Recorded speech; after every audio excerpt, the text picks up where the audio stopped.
Hey sightseers, Sightseeing Sally here. I'm back with more Oddball Wisconsin, where we dive into the weird, the wacky history of my home state, guided by the stories found in this book. Where we've ended up is a small town off the beaten path known as Elmwood, Wisconsin. Now, if you don't know anything about Elmwood, that's okay. We're gonna jump into their story here real quick. But first, I wanted to take a moment to point out these very interesting looking spaceships or UFOs that are sitting right outside Sailor's Meat Market here in town. According to my handy dandy book, Oddball Wisconsin, these spaceships are human-made and do not appear here from outer space, unlike the bizarre tale we're about to dive into. If you thought our dive into Winneconne's strange and bizarre secession attempt was fascinating, wait till you get a load of this.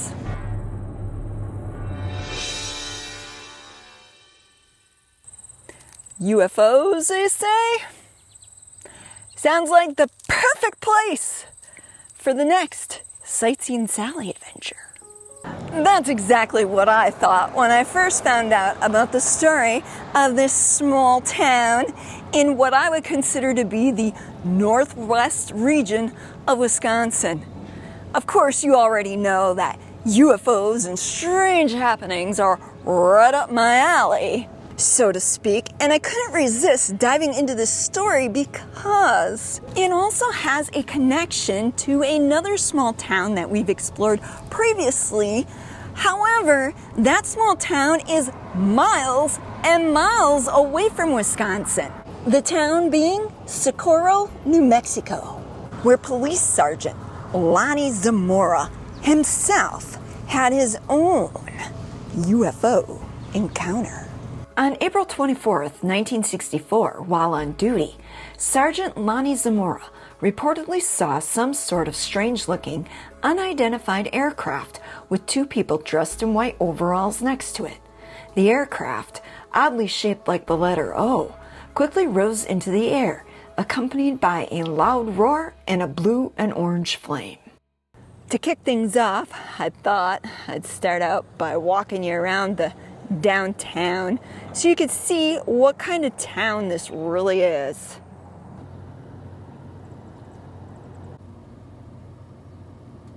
At first glance, it appears like any other American small town in the Midwest. Quiet, peaceful, with not a whole lot going on. And of course, just when I say that, sirens go off. On the main street, they've got a place called The Shack, where I'm told the local teenagers like to come and fuel up on things like cheese curds, mini tacos, french fries, and beer fries. Beer fries? What on earth are beer fries? Better yet, why are the local teens fueling up on beer fries? Anyways, moving on. Over there, you've got your typical insurance agency, a place called the Wretched Raven, which, upon closer inspection, appears to be some sort of bookstore. There's an empty building across the street over there. There's a hair salon, spa, and tanning place over there. You've got another insurance agency over in that building. And then this building here on the corner also appears to be empty.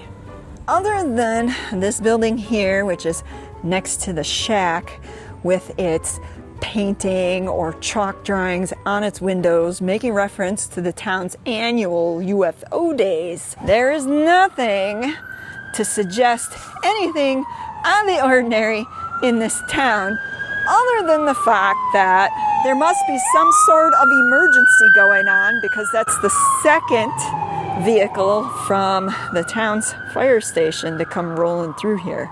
Go figure that something major would start going on as soon as I said the town was peaceful, quiet, nothing out of the ordinary happens here, and well, I think I am being proved wrong that there are things out of the ordinary that happen here.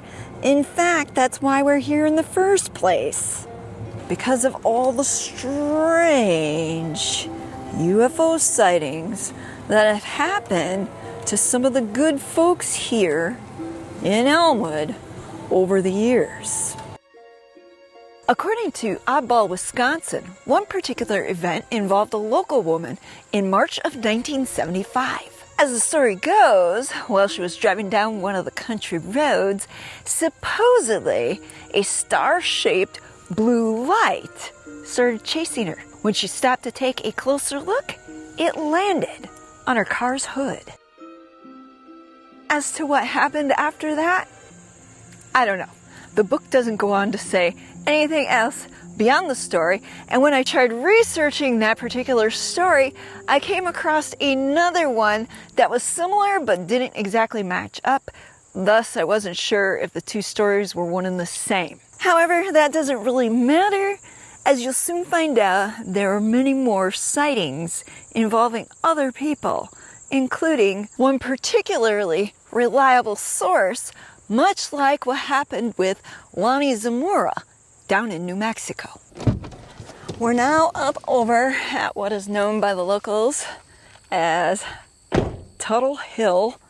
As you can see, there is a limestone quarry beyond the barriers here in the foreground. And if we take a little walk right over by the roadside, there is a sign, the sign that I showed earlier, indicating that this area here is a multiple sighting location, meaning not only has there been one UFO sighting in this general area, but there have been multiple UFO sightings, including George Wheeler's famous UFO sighting that brought CIA agents to town in July of 1988. But I feel like I'm getting way ahead of myself, and you're probably all wondering, who's George Wheeler and what's this UFO sighting I'm talking about? The first time that George Wheeler had any sort of encounter was in April of 1975. According to sources, Officer Wheeler was on duty. It was the night shift, and as he was patrolling, he suddenly noticed up in the sky what appeared to be a huge ball of fire coming over a hill from the northeast. Positive that it was a 747 about to crash, George decided to follow the spectacle that was in the night sky. It ended up leading him right up to Tuttle Hill and the quarry. There he observed an unusually shaped aircraft. It was massive, about the size of a football field, and it hovered roughly 1,500 feet above the ground. The strangest part of all, despite the size of this aircraft and the amount of flames shooting or appearing to shoot out of it, it made no sound. Oftentimes, when there have been stories of UFO sightings, critics and naysayers want to paint the individuals involved as being crackpots, right? That's basically how it goes. I want you to understand something about George Wheeler. Although George wasn't technically a local, he was a transplant. He came here after working 10 years as a state trooper in New York. He was married to Doris, a woman whose family had been here forever. And after being here 17 years, working, living among the locals, he had earned the reputation of being a good guy. Conscientious about his work, a family man, and over time, people here grew to admire and respect his toughness. He was built like John Wayne or a retired football player. For example, being an officer of the law, he would occasionally get called out to handle bar fights here in town. Well, he had no qualms about jumping in, grabbing the two, breaking them up apart, and at that point, the fight would be all done. That was the kind of man George Wheeler was. Not a crackpot, and certainly not someone who'd just make up a story for the sake of making up a story. The next time that George Wheeler had an encounter was almost exactly to the day, 1 year later. If I remember correctly, it was April 22nd, 1976. George once again was on duty. This time he saw what appeared to be an orange glow in the night sky over above the quarry up on Tuttle Hill, and thinking it was a fire, he raced over there to investigate. According to reports, he shouted into the radio, "My God, it's one of those UFOs again." As he went on to describe the aircraft to radio dispatch, a blue ray shot out of the aircraft and struck his patrol car. At that very moment, the radio went dead. George Wheeler himself was rendered unconscious, and the patrol car was, the lights burnt out, the points and the spark plugs ruined. The car could not be driven, as it were. There have been so many of these sightings here in Elmwood that, in fact, according to the book Out There, written by Howard Blum, published in 1990, our own government sent people here to investigate these sightings. I don't know if you know this, sightseers, but back during the 70s and 80s, agents from the Domestic Collection Division of the CIA unofficially investigated reports of UFO sightings throughout the United States covertly, often using a variety of identities to avoid being detected. Sounds a lot like X-Files stuff, doesn't it? Whether or not this federal UFO working group, as it was often referred to, really inspired TV's X-Files, I do not know. What I can tell you is that in July of 1988, 2 federal agents showed up in Elmwood, Wisconsin, under the guise of being NASA engineers for the sole purpose of investigating all the UFO sightings that had happened over the years, with particular interest in George Wheeler's story. Of course, that was right in the midst of the town's celebration of UFO days. How that all played out, I do not know. I wasn't able to determine that from my research. If anybody knows, yeah, leave it in the comment section below. I'll let that sink in a bit while I point out a few more businesses here on the main street. Over there on the corner, you've got a Citizen State Bank. You've got Woods Unlimited Forestry Services in this historic looking building. Next door is the Sandbar Bar and Grill, where you can get yourself a cold drink and possibly even some stories about UFO days. Earthling, take me to your leader. There's a hardware store, and then over here down on the corner you got what used to be the old Ford dealership. You can see the old sign is still there for service and parts.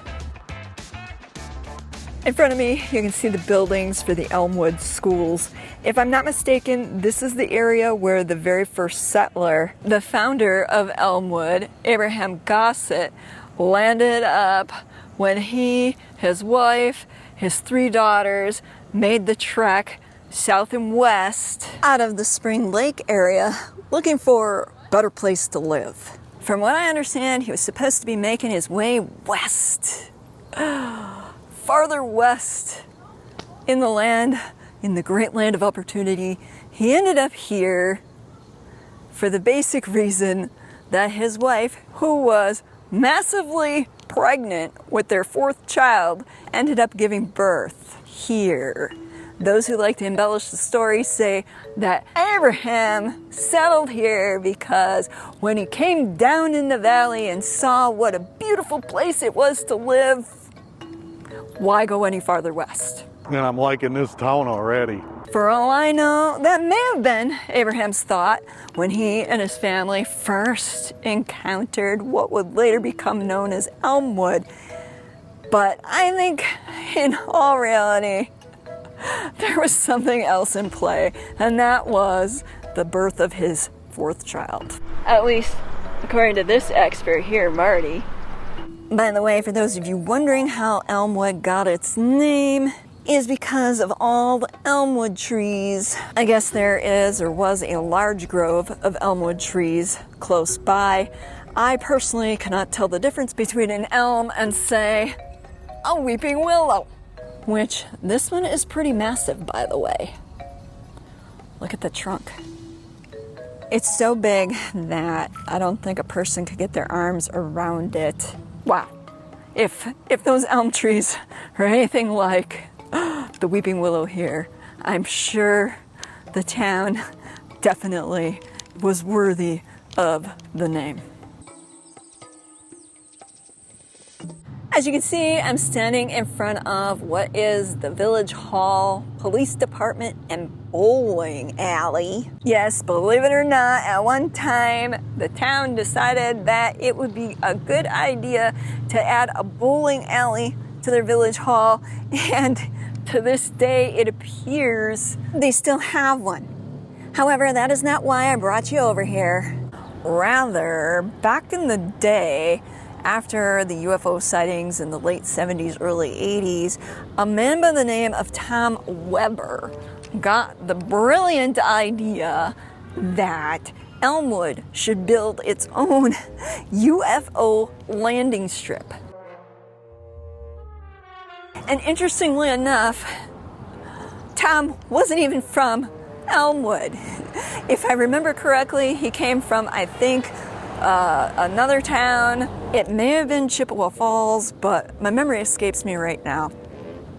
But all that to say is Tom made the trip over here to Elmwood to speak to the mayor, who at the time it was Larry Filer or Feeler, the name spelled F-E-I-L-E-R.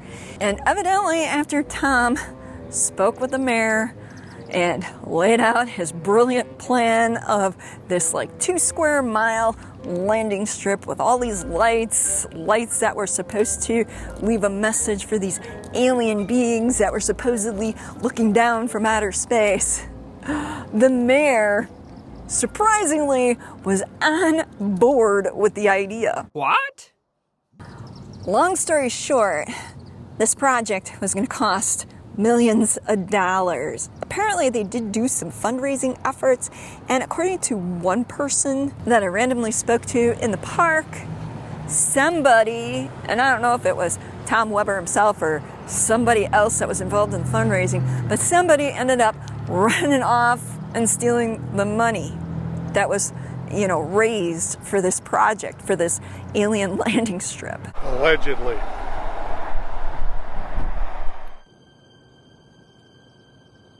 Looking at the sign up on Tuttle Hill, you'll notice that George Wheeler had more than 2 encounters. There's actually a 3rd encounter that's listed here. I personally don't have the details on that 3rd encounter. All I know from reading excerpts from Howard Blum's book is that after the encounter where the Blu-ray hit the patrol car, George Wheeler was never the same. According to the excerpts that I read, George suffered greatly. Initially, When he had been hit, of course, they brought him in to be looked over by a doctor. The doctor didn't find anything wrong, sent him home, and then George continued to suffer. He had headaches and nightmares. He was in so much pain that his regular doctor ended up referring him over to a teaching hospital up in Eau Claire, Wisconsin. According to what I read, he spent 11 days going through test after test, and the doctors found nothing wrong with him. Yet George believed firmly that he had been poisoned by radiation. I don't know about you, but to have to suffer like that without getting any kind of answers must have been really hard to take. Fortunately or unfortunately, depending on your point of view, George didn't have to suffer for long. About 6 months after his 11-day stint at the teaching hospital in Eau Claire, George suddenly, unexpectedly dropped dead. A heart attack. Natural causes is what his doctor hypothesized, though those who know or knew George best understood what the real cause was.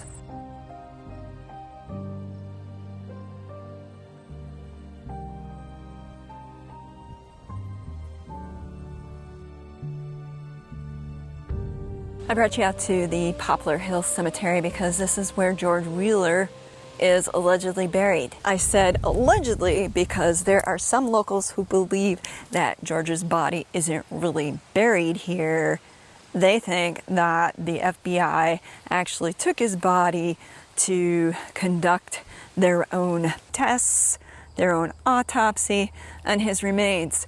What I had read in Howard Blum's book, who again came out here on his own back in the late 80s, because the book was published in 1990, so I don't know exactly when he was here, but from what I read in there, he had indicated in the book that Doris specifically did not want an autopsy on George's remains, and thus George had been laid to rest here in the cemetery without supposedly any kind of medical or scientific research done to determine exactly his cause of death.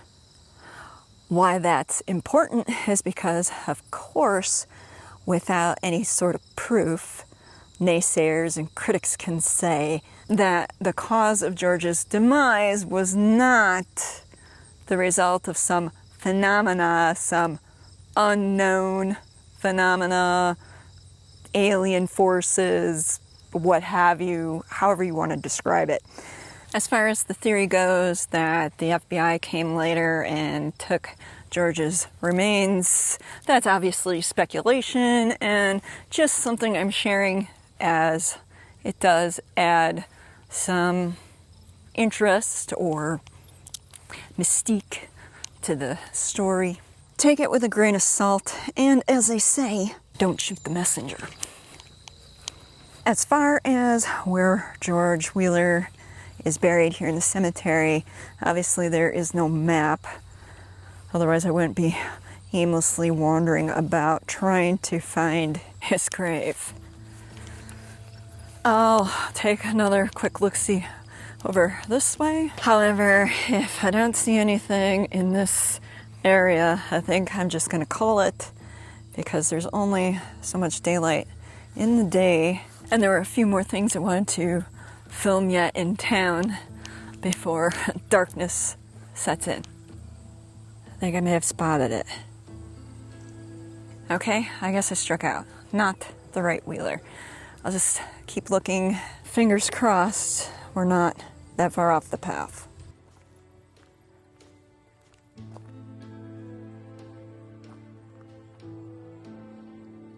As you can see, Doris went on to live to be 86. George, on the other hand, was only 72 when he lost his life, 6 months after that fateful day. He was a U.S. veteran. You can see from this headstone that he was a private in the U.S. Army and fought in World War II. As for the truth behind those encounters, I've been to a lot of places over the years in this state, but never have I run across anything quite like this. Now you may think this is just a bunch of bunk, baloney, a publicity stunt put on by the locals to draw people in every year with their annual UFO days. But after reading the book Out There by Howard Blum, or at least excerpts from the book detailing the accounts of the individuals who have seen unidentified flying objects out in these parts, I have to say that it really does sound plausible to me.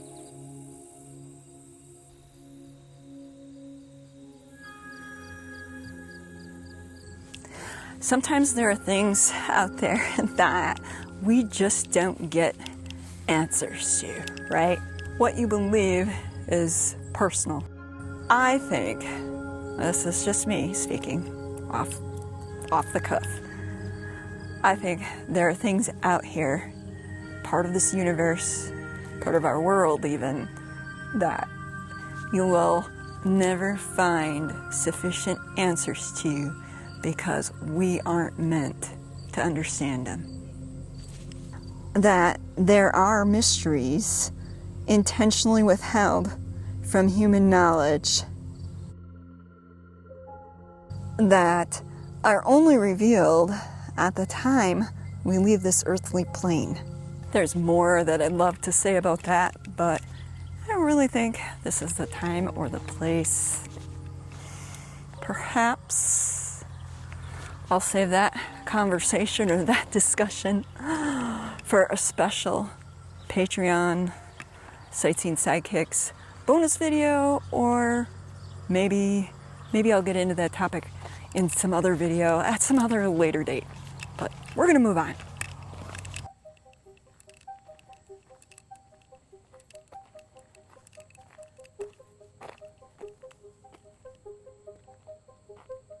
I wonder if Abraham Gossett, or any of his family members for that matter, ever saw anything strange hovering in the night sky above Elmwood.